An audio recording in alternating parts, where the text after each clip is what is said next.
पास आ जाते हैं जी protein coupled receptor. अगर जी प्रोटीन कपल्ड रिसेप्टर्स की बात करें तो यहाँ पे हमारे पास आयन चैनल्स थोड़े बहुत इन्वॉल्व होते हैं और साथ में आपके पास एंजाइम भी इन्वॉल्व होते हैं। Enzymatic receptor as a name indicates enzyme involve होंगे। लास्टली हमारे पास आ जाते हैं न्यूक्लियर रिसेप्टर। न्यूक्लियर रिसेप्टर में हमारे पास जो है वो मोर स्पेसिफिकली जीन्स की इन्वॉल्वमेंट होती है। जीन्स की इन्वॉल्वमेंट की वजह से ही ये अपना जो है वो स्पेसिफिक फंक्शन या स्पेसिफिक वर्क जो इन्होंने करना है वो परफॉर्म कर सकते हैं।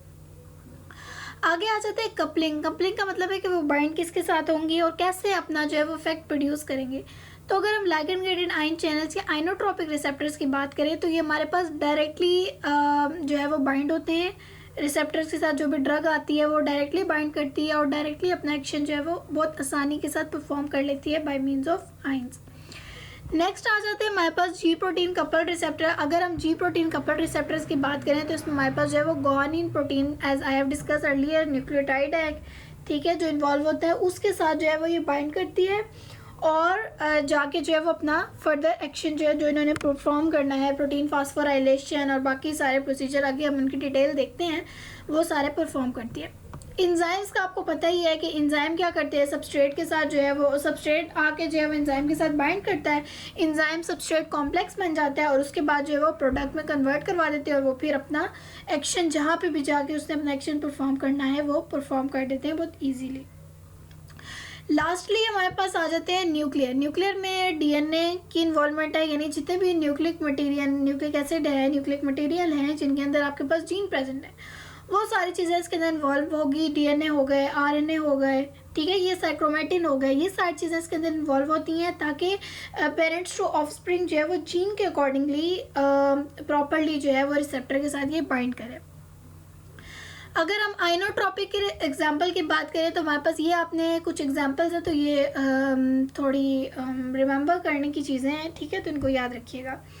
आइनोट्रोपिक रिसेप्टर में हमारे पास निकोटिनिक रिसेप्टर आ जाते हैं। जी प्रोटीन में जो है वो हमारे पास ये मेटाबोट्रोपिक में मस्करेनिक रिसेप्टर आ जाते हैं। एंजाइमेटिक में इंसुलिन है और लास्टली न्यूक्लियर रिसेप्टर में क्योंकि उसमें नाम से भी इंडिकेट था स्टीरॉयड है तो उसके अंदर ज़रूरी है कि स्टीरॉयड इन्वॉल्व हो गए, ठीक है। निकोटिनिक हो गए, मस्करेनिक हो गए, इंसुलिन हो गए और स्टीरॉयड हो गए।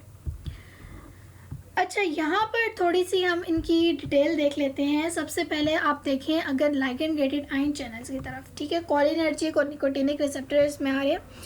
अगर आप देखें यहाँ पे क्या हो रहा है, ये ड्रग है आपके पास, ठीक है, या कोई भी पार्टिकल है जिसने आके अपना एक्शन परफॉर्म करना, ऑब्वियसली ड्रग ही होगी, वो आके रिसेप्टर के साथ बाइंड करिए। रिसेप्टर कौन सा है, कोलिनर्जिक, निकोटिनिक, या है तो लिगैंड गेटेड है ना, लिगैंड गेटेड आयन चैनल मतलब लिगैंड ने आके बाइंड करा और आगे जो है अपना एक्शन परफॉर्म करिए।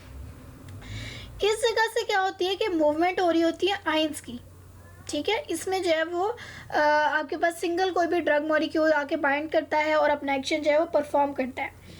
अब जब ये आके बाइंड करता है तो ये क्या करता है, मेम्ब्रेन को चेंज करवा देता है, ठीक है, मेम्ब्रेन की चेंजेस करवाते हैं, यानी कि जिस तरह का वो, ये तो आप लोगों को बहुत अच्छे से ये थ्योरी पता है कि लॉक एंड की के अकॉर्डिंगली अरेंज का वो मॉडल होता है, ठीक है। और इसमें क्या होता है कि आपके पास ना जिस तरह का सबस्ट्रेट होता है ना, ये जिस तरह का आपके पास ड्रग है, ये जो भी फॉरेन पार्टिकल है उसके अकॉर्डिंगली ये जो रिसेप्टर है उसको अपने आप को मॉडिफाई कर लेता है। अब आके बाइंड करेगा और मेम्ब्रेन को थोड़ा सा चेंज करवाएगा, उसके बाद क्या करेंगे, आयंस यहाँ से जो है वो रिलीज़ होना शुरू हो जाते हैं, ठीक है। अब आयंस कौन से होंगे वो डिपेंड कर रहा है कि कौन से आयन है, सोडियम आयन हो गए, कैल्शियम हो गए, ठीक है। इस तरीके से जिस डिफरेंट आयंस जो है उनकी इनवर्ट मूवमेंट या आउटफ्लक्स जो है वो कैरिड आउट हो सकता है। उसके बाद आ जाते हैं जी प्रोटीन कपल्ड रिसेप्टर।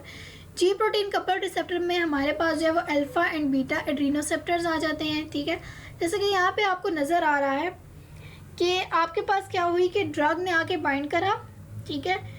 बाइंड करने के बाद वो क्या करेगी कि यहाँ से ये आपके पास ना ट्रांस मेम्ब्रेन्स होती हैं, ठीक है, ट्रांस मेम्ब्रेन्स होती हैं 7 होती हैं जिनके अकॉर्डिंगली जो अल्फ़ा बीटा और गैमा होती हैं सब यूनिट्स बेसिकली ये होते हैं।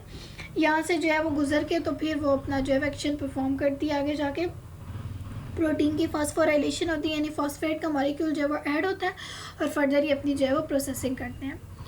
उसके बाद हमारे पास आ जाते हैं enzyme linked receptors. Enzyme linked receptors में हमारे पास जो मोस्ट कॉमन एग्जांपल है वो इंसुलिन की है। ये इंजाइम सबस्ट्रेट कॉम्प्लेक्स उसी तरीके से बनाते हैं। आगे जो है प्रोटीन और रिसेप्टर की फॉस्फोराइलेशन होती है, फॉस्फेट ग्रुप को ऐड करते हैं और अपना फर्दर एक्शन जो है वो परफॉर्म